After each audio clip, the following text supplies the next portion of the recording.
It's beer o'clock on Real Ale Craft Beer. Today we've got a beer from Fordham and Dominion Brewing Company, and it's a can of their BackStage IPA, coming in at 6% ABV in a 355ml can. There's a look at the can.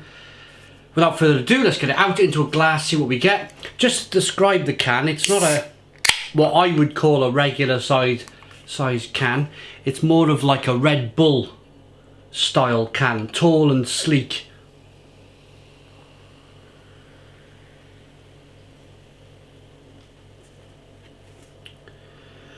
Okay, BackStage IPA, Fordham and Dominion. They have mentioned on the back of the can here that it's a tan coloured head with caramel sweetness, and so they've not tried to make something hazy. They've called it brilliantly bright as well. So we've got a one finger white kind of tan coloured head. It's, I'd say, more white coloured head though. Good levels of carbonation rolling up the middle of the glass. Yeah, quite clear, mahogany kind of amber coloured beer. Without further ado, I'd like to thank our channel sponsors beersofeurope.co.uk for sending us the beer and sponsoring today's video. Beersofeurope.co.uk, the largest online beer store in the UK with a fabulous range of beer from all around the world. If you like what you see, if you live in the UK, if you like different beers, check out the link in the description box to their website, and off we go. Let's get the aroma. It's definitely hoppy. It's definitely malty and kind of caramel-like, as they've mentioned. But I'm quite impressed with the aroma. It's quite piney and citrusy and kind of West Coast style in the aroma, at least, with some caramel aromas as well. Orange peel, grapefruit, lemon peel. Quite tart. Let's dive in. Cheers, everybody.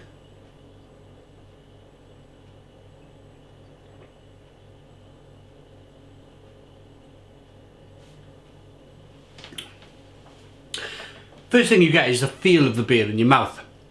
Carbonation is quite zingy and it kind of pushes the beer around the inside of the mouth, explodes on your palate a little bit. And then you're left with like this kind of dense liquid in your mouth, this kind of rich and almost creamy like, and the beer sticks to the inside of the mouth.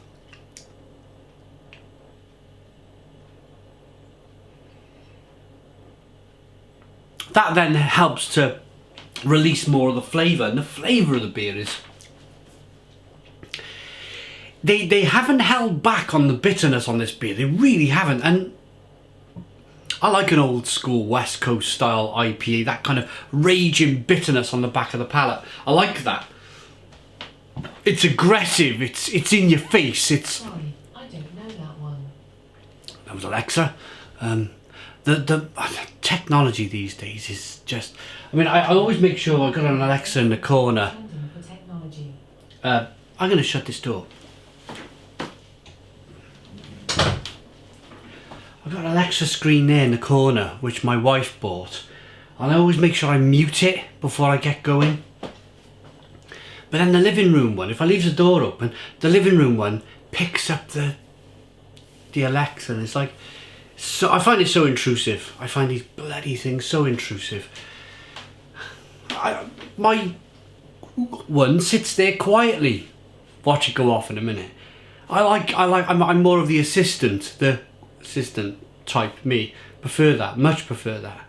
I think Alexa's like, it's like, I don't trust that man. I really don't trust him. Anyway, it's a beer review, not a Jeff Bezos review.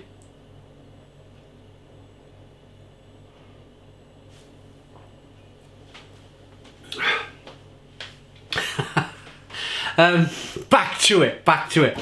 I think I was talking about the aggression. And I was about the sweetness, the caramel, the biscuitiness of the beer as well. And then the lovely kind of, yeah, that kind of orange peel, fleshy blood orange, grapefruit, lemon zest flavour, and then raw kind of I don't know, maybe 70, 80 IBU bitterness on the back end.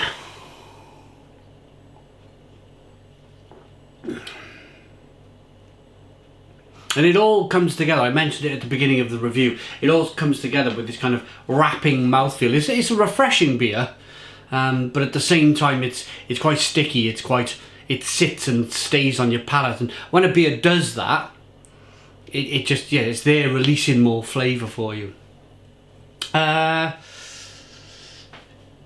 is kind of dissipated quite quickly. There's not that much in the way of lacing on the glass. There's a little bit. What do I think? I mean, I've had some really good beers. They used to be Dominion beers, and then they used to be Fordham beers, and I think they've just decided now to go Fordham and Dominion. They're just going to combine the two brands. It's all brewed in the same place anyway. Combine the same brands, brew the same beer. For me, this brewery, or these two breweries, depending on which one you're looking at, either Fordham or Dominion, they're a brewery that, from the other side of the Atlantic anyway, I mean, I don't know too much about them, but from the beers that I've tasted from them, they're a brewery that I would say are an entry level into the world of craft beer. And that's okay. That's okay. There has to be an entry point. Talking about entry points, Philip Schofield came out the other day, didn't he? Blimey. Poor old Gordon the Gopher. He thought it was all genuine, you know. He turned out he was being for years. Right. Where am I going with this beer review? Do you mind if I have a joke? Do you mind if I kind of like mix up the beer reviews a little bit at the moment? Because otherwise it would be the same old thing. Hops, malt, yeast, water, blah, blah, blah. I mean, I love doing the beer reviews. I love beer. But I just want to try and mix it up a bit. If you're offended by jokes, if you're offended by what I've just said, then leave a comment. And I won't bother. I'll just keep my opinions to myself. I'll keep my... There's nothing in zest. I'm not kind of like... I quite like Philip Schofield. He's quite a... He seems an alright guy to me. I watched him one year at Christmas time on Instagram. I think he was drinking gin. And he was drunk on gin on Instagram, just drinking all of these different gins somebody had sent him. And he seemed a decent, down-to-earth bloke, to be honest. So nothing what I've just mentioned is like anti this or anti that. Or I know we live in a PC world these days, and gotta be careful what you say. It was just a joke. It was just a joke. Let's move on.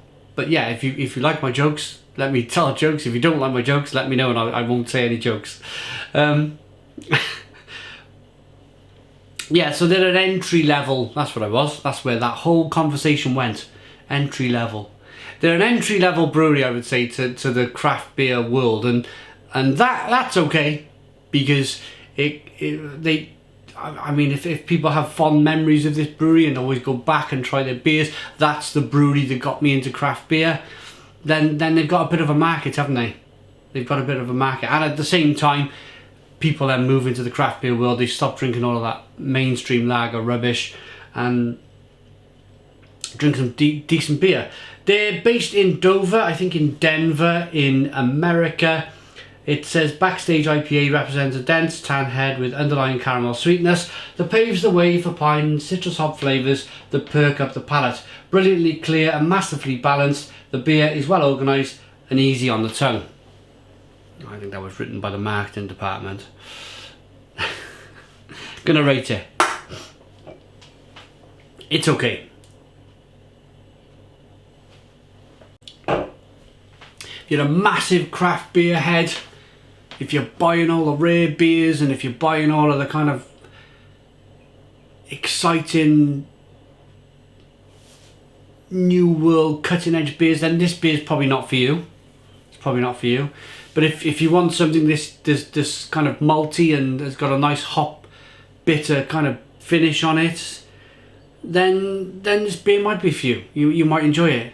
So for me, I'm going to give it a 7. It's a 7 out of 10 from Real Ale Craft Beer. Please put your comments in the comments box, subscribe to our daily beer and food reviews, give us a big fat thumbs up. Boom! Cheers!